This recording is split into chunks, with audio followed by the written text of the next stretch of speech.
Welcome back to the Global Indian Podcast, home to the greatest of conversations and the official platform for people of Indian origin. Because yes, let's face it, we are everywhere. Now, every single week we plunge into the human experience behind our perceptions of identity, take on a second look at the countries we now call home, and tackle the big conversations. Well, this week I find myself live on location in the land of tequila, a worm, and some mystical dancing. Yes, I am in Mexico, and it has been an incredible trip so far. But along my journeys and along my bar crawls, I met with this extraordinary human being called Jay.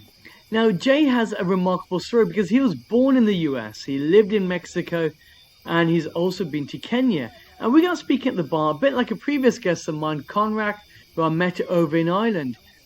And this conversation was one that blew me away. So I had to invite him back on to do a quick recording just to kind of gather his ideas on what it is to be human, but also record his remarkable journey. It honestly felt like I was Forrest Gump, going through time and meeting with some of the most incredible human beings at their moments in which they shine. Now, just a brief history on Jay.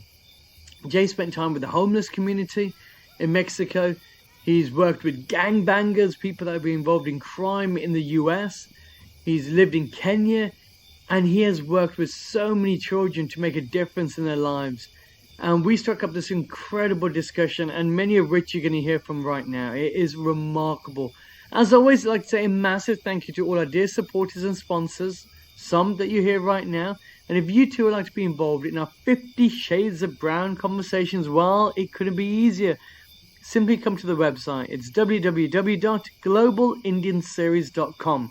Remember, if you like what we do, you want to support the work that we have, just subscribe and share. It is easy, but it makes a world of difference because we're looking to change the world one conversation at a time. Hi, my name is Divya and I'm co-founder of the Global Indian Podcast. Before you get to today's show, I've got a quick favour to ask. If you've been enjoying our conversations, I'd love if you could take just 1 minute to leave us a review on the platform that you're listening to us on and share our work to friends and family. It helps us out a lot. Word of mouth is the primary way that we grow. Thanks for your continued support. Hi, my name is Nestor Alfred, CEO of St. Lucia Citizenship by Investment. Think freedom. What comes to mind? Freedom to explore, to travel to any destination for work or play? Or is it freedom of expression? Being surrounded by the globally minded, those who care for society and environment. Every year, people from around the world apply for St. Lucian citizenship because they realize that real freedom is based on choice. Discover more about St. Lucian citizenship and how it's helping global Indians achieve more. My name is Chitra Stern, and I am a proud Global Indian Ambassador and CEO of Martignal Resorts and Martignal Residences. We pride ourselves on the journeys that define a community, and our developments bring people together. Did you know that over 70,000 people just like us call Portugal home?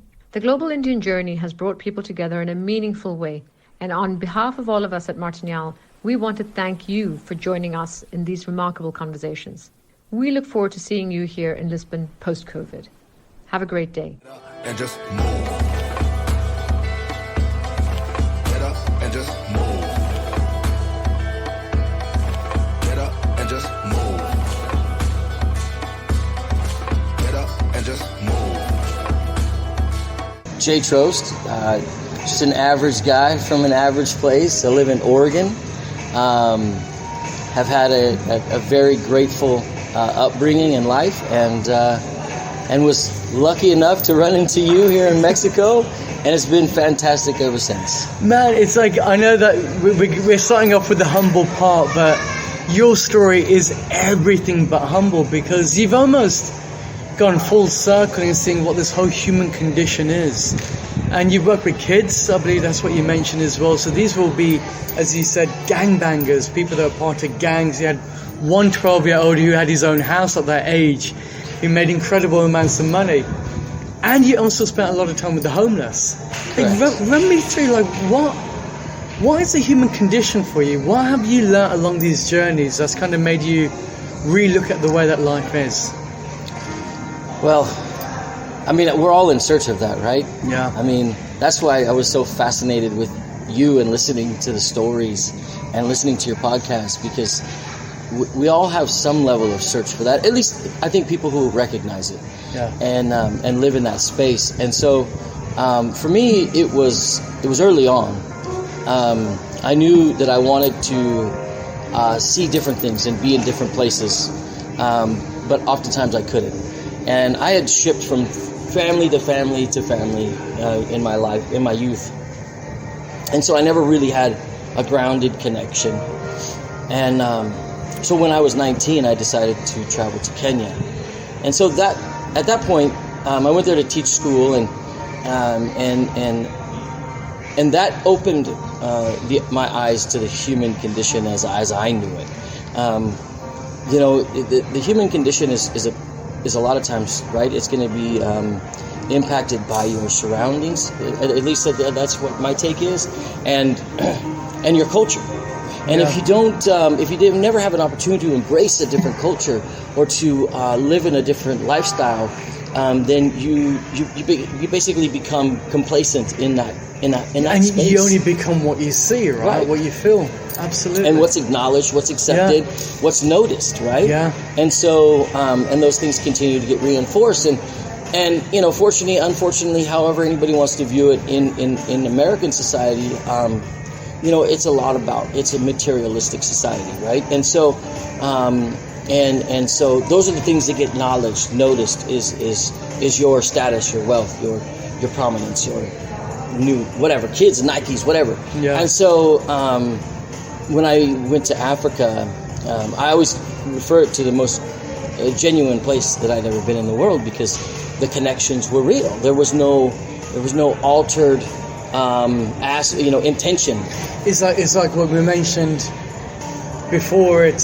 There was no perverseness in the conversation. It wasn't that I want something from you in order for me to initiate a conversation. It was more so, actually, we're both here in the same area. Why don't we just do what humans do, right? Right. Yeah. Yeah, because there was nothing to gain. Only friendship, only companionship, only camaraderie. It was, and it was the purity of that really opened my eyes to when I came home. And when I came home, it was a very large adjustment period for me, because I withdrew from this. I withdrew from a lot of different people because it didn't feel. But going back right. to Kenya before we go to the US, in Kenya you also made a big difference over there, because you worked with kids on that side. You got them involved in things like PE, personal education, physical education. And you raised money to get some of these kids shoes. So it's not just a case that as an American guy that thought, I know what, I'm going to go backpacking and see what happens. Yeah. But you socially made a big difference to people's lives. I would hope. I mean, as much as they made in mine, I doubt that, right? Yeah. But for the time being, I think that I was able to make some level of an impact. So when I got there, it was World Cup '98, and it is big, right, everywhere. Yeah. And so the kids there are caned on the hands. The girls are on the hands. The boys are on the butts. And so I was like, man, I wonder. I can't change the customs, nor do I want to. Yeah. But maybe I could reduce the behaviors, right? So behavior change has always been in my streak, and you'll learn that as we go. But and so I went to the headmaster and I said, hey, can we do PE? And he said, that's great, Jay, but we can't fund it. So I'll never forget, I'm sitting out in this grass hut, and I'm looking out at this big field with 3-foot tall grass and soccer goals at the end with no nets. And I was thinking, man, we could just have a soccer tournament. So I started going around the whole village, and one of the hotels had a soccer pitch, and so this one had one. And so I communicated with one of the other hotels to borrow a mower to get those ones done, and then some other guys were out, machetes, getting ours ready. And then I went to Mombasa, and I met with the director there of Coca-Cola, and he agreed to sponsor. I met with the national newspaper, and they granted that it would get press. And then and then it was off, right? So then it was all about, I got with the Kenya Football Federation, and I got with a lot of the locals, and so it ended up creating the second largest tournament in the history of Kenya's coastline. It brought in 10 professional teams and 10 amateur teams, but then it was transportation, right? So the matatus, right? If you see, yeah. So then I had to arrange for all the matatu drivers to drive teams from Mombasa down to Diani Beach, because that's where we were, and back and forth every day. And it was probably, I feel it was my greatest gift or that I gave and got, because for 3 straight days, the fields were all full.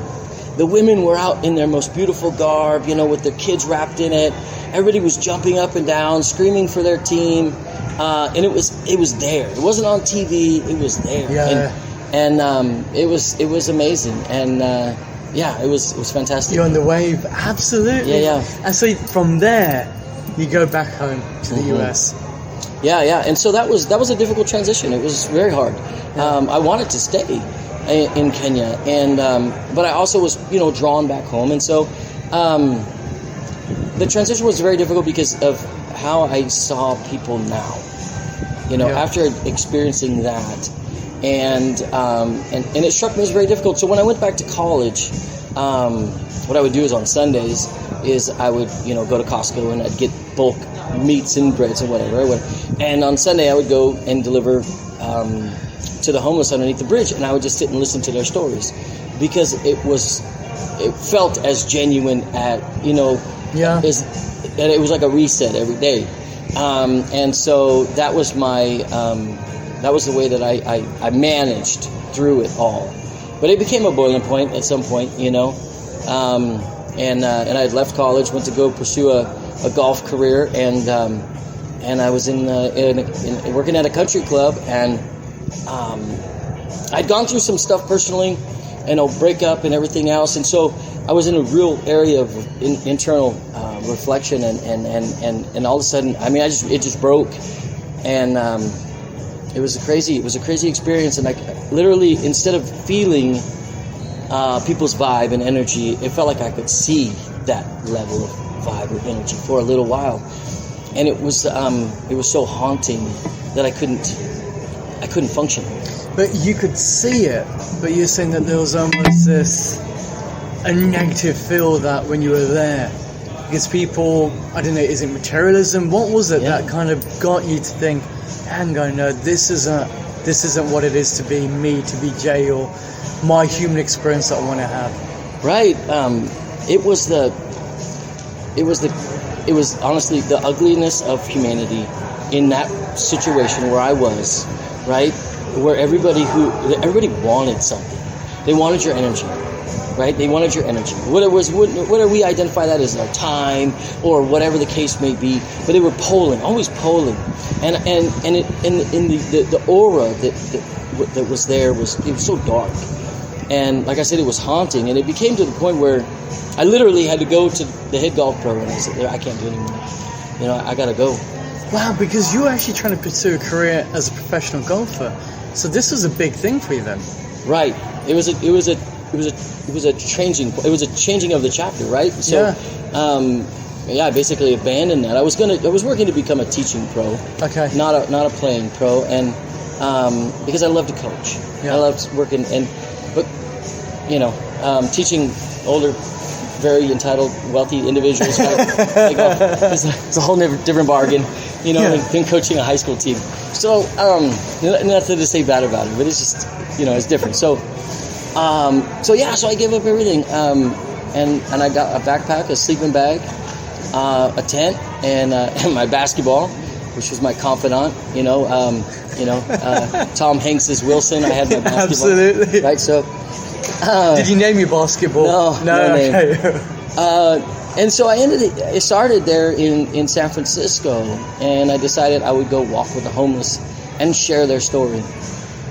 And so that's what I did. And that journey ended up leading me down to Mexico, where I ended up living on the beach in Rosarito, which is just across the border. And I never forget because my legs were so done. And I was walking down to the beach, and there was this yellow tent with a bunch of legs. So I just kind of walked past it, and my legs gave out. So that's where it was. I just sat there. I thought, this is where I am. This is where I got to be. I can't go no further. And so I put my tent up, and it was fascinating how that whole world just kind of started in that moment. Because, as I sat there, I had my book in front of me, I was writing, and two kids came over, and they're like, speaking fast Spanish real fast, and I don't understand a thing, right? So I was like, sí. And so they were asking me to come play in the surf, and I was pretty savvy, right? I was a pretty savvy kid. Yeah. And so I knew the play, right? Get me away from the tent so somebody else could come in it. So I stood up and I kind of looked around and played the game. I saw the guys that they were, and so I kind of just gave them a, hey, I see you, and then I walked in, and I just walked in, full trust. I was like, okay, cool. Yeah. And so then I came back, and this one little kid, came back, he's scratching on the tent, and he said, and I was like, okay, see. And so soon enough, here comes that little guy with dragging that yellow tent over to mine. And so I'll never forget the feeling that I had at the moment. I said, well, this is what I came here for. Yeah. And so, anyways, this little guy, his name was Brian. Incredible story. His dad was killed by the Federales, and his mom was a prostitute in Tijuana. So he was on his own. He was 9 years old, so as old as our daughters. Yeah. And he had an incredible little network of people who looked out for him. It was fantastic. And this one guy named Tawny who would bring him tacos and food, and another guy named Jorge, whose tent it was, who let him stay in there. But what he was doing was he was bringing the tent over because the older people would basically bully him out of it. So he brought it over for a little protection. Yeah. Right?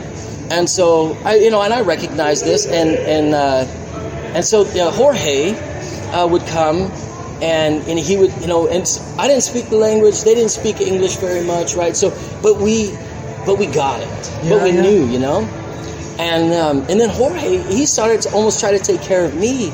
He was like, he would bring me, so he sold Coronas on the beach. He'd take a 6-pack. He'd go buy a 6-pack. He'd sell it to the tourists for $2 a bottle. And then he would make $6. Yeah. And every night, one of us would go get a chicken, and we would get because they still carry the beer in wood boxes. And we'd go get from the bar, we'd get a box. We'd make a fire, and we'd cook a chicken. And then, our camp grew a little bit more. And so it got to the point where, we were functioning, and while all still providing some level of camaraderie, right? Yeah. Well, it's a collective, right? Yeah. How big did this camp get? Oh, it didn't get too big. We ended up with three tents until one night when things got really rough, and some guy came, threw a brick and hit a guy in the face. So we take him up to the Red Cross, but before then it was really, really, there was a lot of harmony. And then the guys they call them the Beach Boys. They're the kind of guys who people are afraid of at night. Every night they'd come by, and they would just look at me. I'd give them some water, and they'd always say, I'll keep an eye out for you every night. So there was no point where I ever felt unsafe or anything. And I'll never forget, because I was down to I think I had $7 left, and I didn't take much with me. But it was a point where I said, either I'm doing this for the long term, or I'm taking what I understand and I learned and applying it and going home. Yeah. Or going to find a home, whatever that might be. And so I had that $7, and it just so happened that day, these two Croatians, I passed them in town, and they said, hey, do you know where to get some beers? And I was like, sure, man, you can go over here. I said, the best way to do it, though, is I said, go in the grocery store in the little market and just buy some beers and go to the beach, man. That's the best way to do it. And they were like, all right, cool. So they came down, and they came down with us. And they must have thought, man, this is crazy, right? Yeah. All these weird, tents. But they had a blast, and they had a good time. And they said, hey, we're only going to be in the States for another month. So we're going to go from Mexico back to the States and make our way up to San Francisco if you want to ride. What? Yeah. And so I knew that intervention had happened for a reason. And so I never forget, man, though, I woke up first thing in the morning and I went over to Brian's tent and I said, hey, and I kind of explained, hey, I'm leaving. And I said, all this stuff is yours now. This is all yours, okay?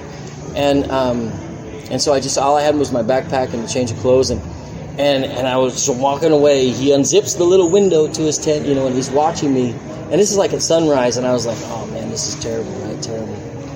And so, anyways, when I ended up getting back, I was looking in the newspaper, and there was this job. It said, do you like working with kids? You want to coach?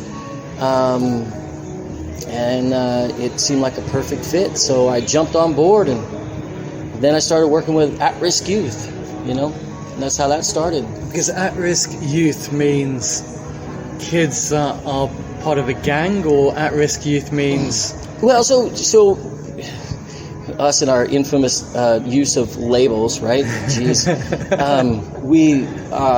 So there's identified as certain levels of risk factors in children's lives that either are more apt to make you successful or less apt, right? And so, for instance, if your if you have a family of alcoholics, of anybody who was in jail, divorced, any kind of abuse, sexual, physical, otherwise, right?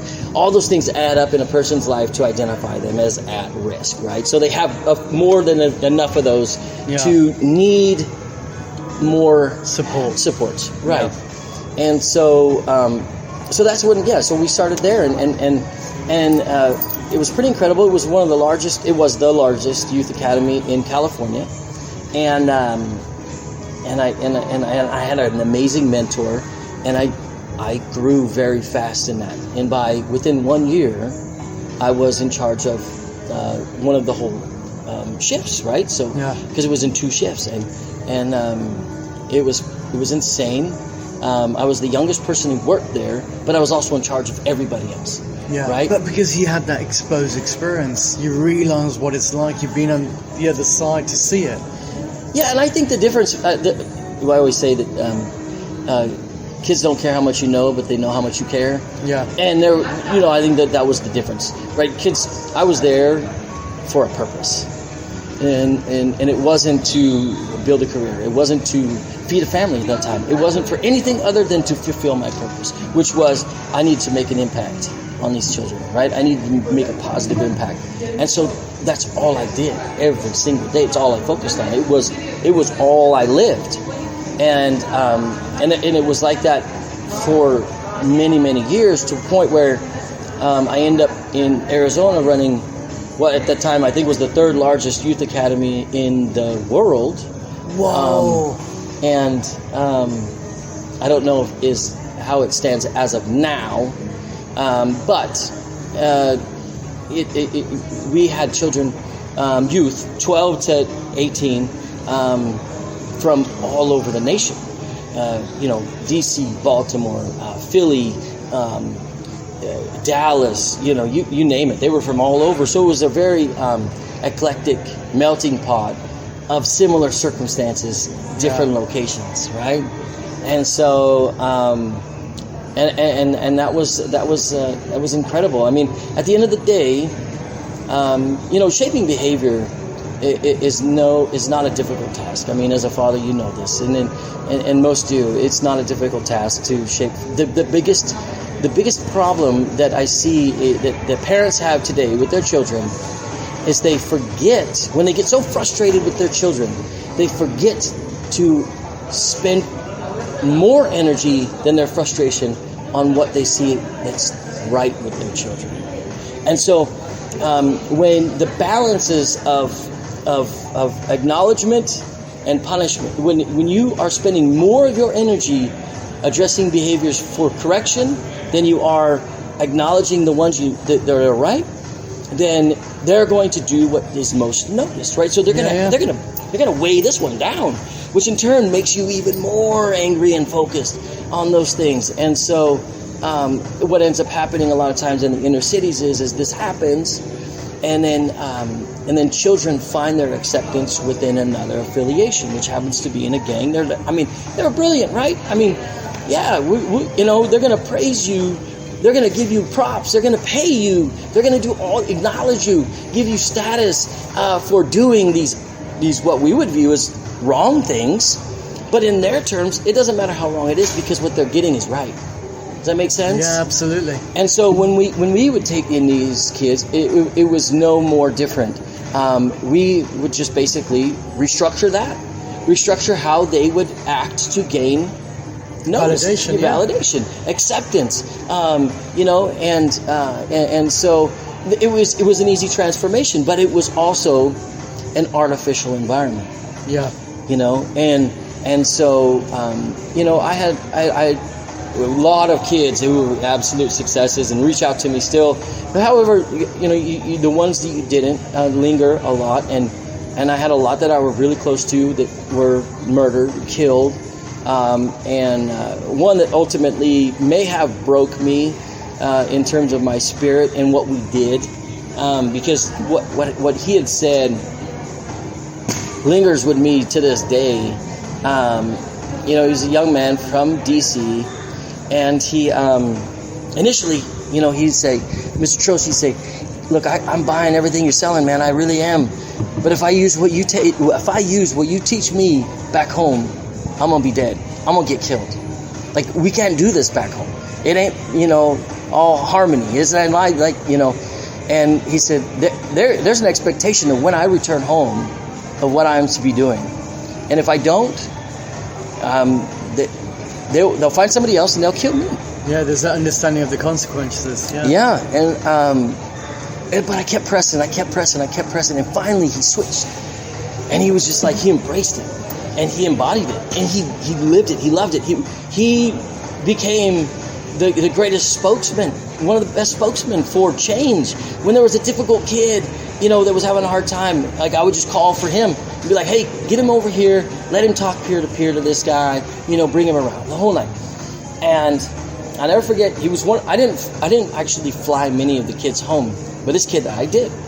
And so I flew him home to DC, and I'll never forget, he didn't want to leave me in the terminal. I had a friend who was coming to pick me up, and he didn't want to leave me. He said, no. I said, well, go with your aunt and your grandma, man. And he says, no, Mr. Trost, he says, I got to stay here and make sure you're okay. And I was like, buddy, I can take care of myself. I'm good, buddy, I'm good. But it was so crazy that he had switched roles, right? He was like, no, I'm here to protect you. And I said, no. And I said, go with them, I'm good. And so he said, okay, and he left, and I'll never forget, he turned around and he was shutting the trunk of the car, putting his luggage in the car. And he said, I love you, Mr. Trost. When you come back, we'll get some food that they like, right? I can't remember exactly what it was. Mumbo and something. And anyways, chicken and mumbo, something like that. And so, that hit me really hard. And we had set it up to where he wasn't going to go back to where he was from. Yeah. But it was only 20 miles away where he was going. Yeah. He went, he got a job, and then 3 weeks later, they found him. And they shot him 21 times in the face, and he was only recognizable by his dental records. And how old was he? He was 18. And at that point is when he had a job. He was doing it, right?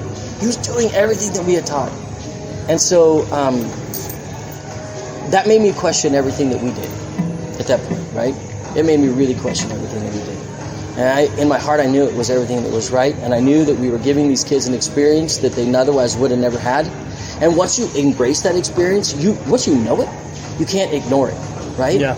And so it's like me going to Kenya. Once you know it, you can't ignore it. And so, but at that point, I mean, it was very devastating. It was very hard. And so we ended up and moving to Oregon, where I became the director of juvenile justice for our county, which basically I was in charge of all the kids who had gotten in trouble in terms of what their probation status was and things of that nature, and going to court. And in coaching, I got back into coaching and doing those things. and ultimately started transitioning to a point where I think now the focus is branched. It's kids and community. Now that I have a family, my perspective has broadened, right? And so we really focus now our energies on kid aspects of things, and building a healthy community that we can. So what does it mean to be human to you? Because you've had this incredible experiences across that path, and you've also met people. So when you look at this whole juncture of this human experience, what do you whittle it down to? What does it mean to you? Well, the first thing I guess that comes to mind is the purity of exchange of energy, right? To me is the most human interaction we have. I think that once we start, overthinking ourselves, we start losing the intention of the purity of the connection. Yeah. And as we were talking earlier about our children, and I thought about this. I listened to several of your podcasts, and I thought about this question quite a lot. And every time I thought about it, I just reflected back on your daughter and my daughter, meeting at the pool, interacting, and growing an incredible little friendship in the span of a few days, right? Yeah. Which is I mean, that's human. That's the human experience, right? It's pure, right? Yeah. It's they don't have anything to gain other than friendship. Yeah. So, yeah. What does freedom mean to you? Freedom. Oh. There's obviously emotion going on right there. What's triggering you? Oh no, just thinking about like how pure that is, Yeah. Freedom is the ability to think, act, and live with the removal of fear. Right? I mean, I feel like fear is what controls freedom. Yeah. And if you're able to live in a life where you're able to do things, and I'm not talking about wild things, right? I'm talking about things, not worrying about having to be ridiculed, judged, all of those things. You internally can remove those things, then I think you can find your own freedom. Yeah. Right inside. Now, that may not come without consequence, right? Which is another aspect of freedom, right? But internal freedom, I think, is the ability to just to say, feel, do what you feel is necessary. And having that congruence of experience, those exposed ideas to say, now I know what makes me whole. Now I know what this tapestry of life's about. Mm-hmm. And then because you got that, it's like when you went to Kenya, you're saying you had these pure conversations, and we've been meeting up nearly every evening, and we're having these amazing discussions that are just going from one end to the other. But it's just a natural flow. And I suppose that's what you mean by that, is knowing I can acknowledge who I am as a person. And therefore, because I can see the purity within, it's a lot easier for me to see the purity in others. Mm. And that's what you mean by it. So therefore, you don't have those parameters. You don't have those judgy values, because you realize you don't need it. Right. It just disappears. You're absolutely right. And so, I would just say, like, so I tended to be guarded, right? Yeah. Because I've always felt like a lot of people always want to try take, right? So it would always take me a second to go, oh, okay, this isn't that way. And so, when I met you, you came over with such energy and such pure energy, right? It was like it was real, and you lent me that energy to give me permission to be able to be like, hey, this guy, we can talk. This is real. Like, and so, I felt like that was an amazing gift. Thank you, by the way, that you gave, because you gave me permission to to speak, just in the way that you present it. And I hear that a lot in your podcast too. Yeah, I think you get very deep into your podcast because you provide people with that level of purity and permission, which is incredible. I've got this massive Cheshire-like smile on my face that people can't see, but that's really kind. I think that's what it is. It's people say it's the environment. You're in this relaxed environment, and I don't think it is. I don't think it's a. I think when you can connect with people without fear or favor, where there's no, as you rightly said, I think you said in a very eloquent way, without an expectation from them. Right. And it's like, if you're in a desert and you come across another human being, you can be grateful for seeing another human being, that same fellow species. If you're in a desert and you're there for 30 days and you come across an animal, you can be grateful to see that animal, because now you got another living sentient Connection. being. Absolutely. So it's kind of ludicrous that when we're in an environment where you have other sentient beings, that we flip and ignore them. Yeah. Because you think, man, that's just the most mental thing to do. As we sit here right now, there are more people surrounding us that are on their phones than having conversation. It's scary, isn't it? Right? And so, are we losing that connection? Yeah. Hey, what's your biggest fear? Because you got this incredible family. I've been seeing photos of where you live, and you'll make Indiana Jones look pale in comparison, right? Like the photo of your garden looks like it's from a poster somewhere. Wish you were here. And you've done an incredible job with your daughter. She's wholesome, and you're teaching all these life skills. But is there fear in the back of your head because of everything that you've seen, saying, I know what life can be like, the beauty of it, and I also know what life can be like, and the travesty of it. What are your kind of social fears? Well, my greatest fear is that you and I are living in the precipice of humanity and also the fall of it. Yeah. And that our children are only going to be living in the downside of what that looks like. Because it's such a the human connection is so disconnected that people's acceptance is now gained by favor of likes, right?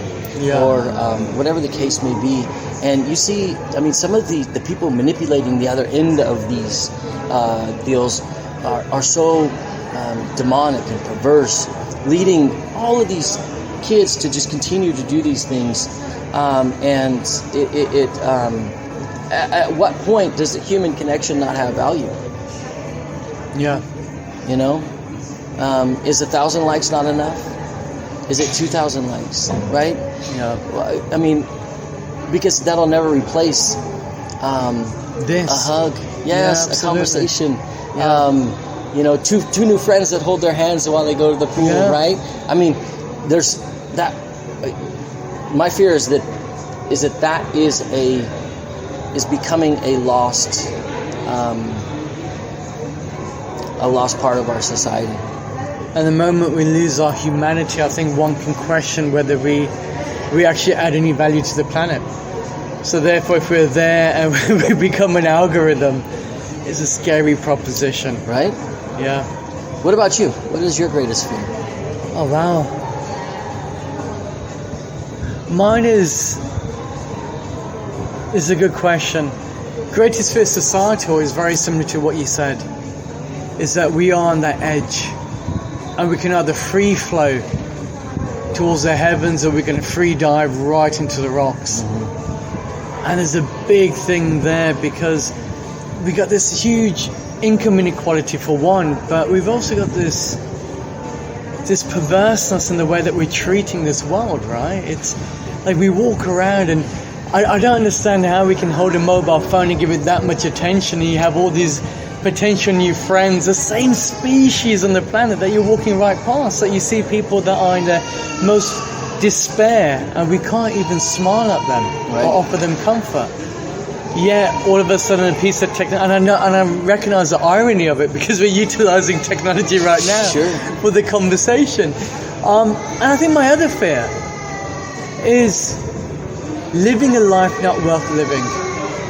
Because for me, it's, I wasn't born in a country, I wasn't born in a city, I wasn't born in a town, I was born on this planet, man. It's a magnificent planet out there. And I don't speak pidgin, I don't speak iguana, I speak a language, I can speak other languages that are represented in my fellow species. It would be mad for me not to get to know what the human experience is like without talking and meeting people. And so my biggest fear for me is saying, well, I don't know what happens after. I don't know if reincarnation exists or heaven or hell or anything, but I want to know that when that journey goes to the next voyage, that at least I made the most of this one, And then now being a parent, and being a parental mindset of recognizing the fragility in all our kids, and saying, well, along that journey, at least the bare minimum we can do is leave these caches of information that goes beyond a religious or exclusive vein of thought to say, actually, here's some type of idea of what it is to be human, what this planet is, and is that. It's what you're doing. Yeah, absolutely. You're cataloging this the human for experience. generations and generations. Yeah, absolutely. And you don't see anybody else doing this. But and you're right. My fear personally had always been losing sight of my purpose. It was one of the things that I had made a commitment to myself. That's why I had stopped drinking alcohol. Was that I wouldn't jeopardize my purpose. Right? And purpose shifts with age, and purpose shifts with vision and everything. Experience shifts purpose. It's not one singular thing. I don't think. But what you're saying is true to the bone, right? Yeah. But how many people never even contemplate that? I suppose the question is, how many people realize that they're actually living? Like, truly acknowledge that they're alive. Yeah. Not waking up, getting a job. And I get that. There's a necessity there, but that you have this custodian ability on this planet to get along with other people. We don't need walls. We do not need economic growth for the fact of economic growth. We do not need to destroy. We can go without fear or favor, without hate or greed, and go through this planet and actually enjoy the experience. But we settle for second best, and then what the danger is that because you're not allowing yourself to have that exposed experience of what humanity truly is, you pass on the perverseness of fear.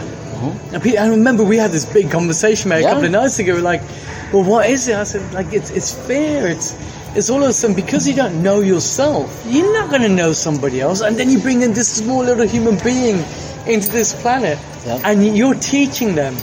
Why are you teach them all your fears, your insecurities? And you got future generations, and you think they're going to be absolutely screwed. And all of that could be prevented just by dialogue, by conversation. So we had a conversation earlier about, you had talked about you felt like there was, freeze, flight, fight, but also flow, right? Yeah. And so true, because you think about it. When I study humanity, or when I'm assessing humanity, that statement made me reflect and look at people who have the most difficult time finding purpose or their life are the people who demand control. Yeah. Control is the antithesis of flow. Yeah. Right? And if you think about all of the great accomplishments, they all started, right, with a moment where they said, fuck it. Absolutely. And just did it. Yeah. Right? And let it happen.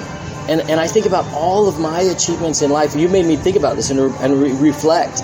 It was all those moments that led to a moment where I just said, you know what, forget it, and just go, and just be, and just do, and let my energy guide me, and trust that it's going to have the right outcomes, or whatever outcome it is going to be the right one. Yeah. And in business, it's been that way. Because people who try to over-control, overbearing, they always stifle themselves, right? And it made me really, really, really dive into this. And I'm not, obviously, it's very, I'm in a very juvenile stage of digesting this information, but it was pretty revealing because it made me actually say every time I had found success in what I've done is when I had let go. Absolutely, and you'd have to think about it. It merges from who you are, and it merges from your being. Mm-hmm. And so that's why it's really important to know who your being is. I mean, let me ask you this. When you decided to go down this lifestyle, right? This incredible lifestyle, which I'm super inspired by, chasing this idea of what is the human experience.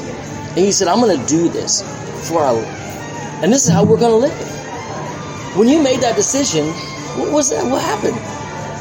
Man, this is the other way around of an interview, Jay. What is happening? But no, you're right. I suppose you can't tell me that all of your listeners don't think about this and wonder the same. It's a good question. It is a really good question. I think it's like you. There's a bout of frustration that kicks in, and that frustration leads you on to say, well, what do I value the most? And what is a remit? What is this idea of a purpose? And I know you can never single it down. I don't think you can say my purpose in life is, and because we commercialize it then, is to say, well, what is, like the cells in the hand, cell on your finger doesn't see the cell inside your liver, but it's part of the same system. That cell can equally say, hey, I look totally different from that one.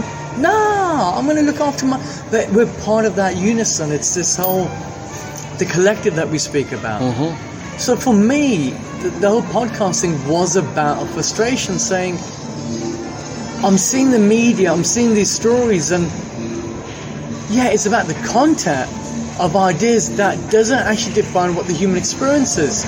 That is an American experience. Even then, it's not even an American experience. It is 5 people's experiences of America. Yeah, in New York. And this is a British experience, or this is the Asian experience, or the black experience. And you think, do you know what? Forget it. First and foremost, I'm a human being. And so being human demands I need to at least understand what that is. And if I can understand that, then I have a small snippet to understand what the Christian experience may be, or the Muslim experience, or the Hindu experience, or the Buddhist experience, or the Sikh experience. So let me try and be a better human to begin with. And that was it. And because COVID kicked in, right or wrong, it was like, wow, now you got the time. Yeah. Because I can't leave the country, I can't leave my place, but neither can you, and you. And I met you across the globe. Yeah. So let's talk. And that was literally it. And there was no thought process behind it. It was just following what the innate passion was, to say there has to be another way, and it has to be true, it has to be fair. And yeah, I've been criticized, as I was mentioning, because we haven't subscribed to the normality of what people see as ethnicity. And I've always maintained that it has to be free of fear and favor, because it's not me. The whole global Indian isn't me. It's the story of all of us that comes together. And before me, there would have been people doing it. After me, there's going to be people doing it. I'm just part of that wave of consciousness. Yeah. And even when I do the interviews, it sounds really absurd, but it's not me. It's not Rajan Nazran. It's not anything to do with me. It's a flow of conscious energy that's out there connecting us all. The only difference is that I've tuned into it a bit more. But everyone else has the opportunity for that as well. Yeah. And that's all it was, man. It was just that frustration. And now it's, we are where we are. And I get to meet with remarkable people like yourself. And again, I remember before you came, when you're like, Rajan, but I'm no one special. And I was like, well, but the fact that you're on this planet is good enough. Do you know what I mean? That there's no high, there's no low. We're all going to be equal. Sure. And ultimately, we're all going to have the same fate as well. So it's, and who knows, maybe all of us, as this collective planet, as all these human beings, are literally the finger of something much larger than all of us. And we're kind of fighting amongst each other, not recognizing just the futility of it, because the universe is such a big place. The fingerprints become a tribe. That's it, man. Yeah. Jay, it is fantastic to have you on. I love these organic conversations, this time live in Mexico. So for those that can hear the music, the plethora of different sounds, it sounds like everyone's having a party, but unfortunately, as you rightly said, I think the only party happening is the guys making money off social media whilst people are watching on there. And the selfies by the pool. Absolutely. What a remarkable conversation. I'm sure you agree. Jay's got these pearls of wisdom that I think innately come through with these authentic conversations. It makes us really look at the ideas surrounding parenthood. Importantly, it makes us really look at the ideas that shape a nation. Our nation's built up ultimately in the concept of fear, bringing people together. Or are they really there to provide liberalism, to liberate the masses so therefore they can enjoy the human experience? Well, I think that's a conversation for another discussion piece, but it's something that should be in your mindset. As always, I'd like to say a massive thank you to our guest, Jay, for pairing on. And if you want to get involved and you want to make a difference, literally share and support. Because with your help, we get to continue building the world's largest living encyclopedia of people just like us. Until next week, I hope all remains well.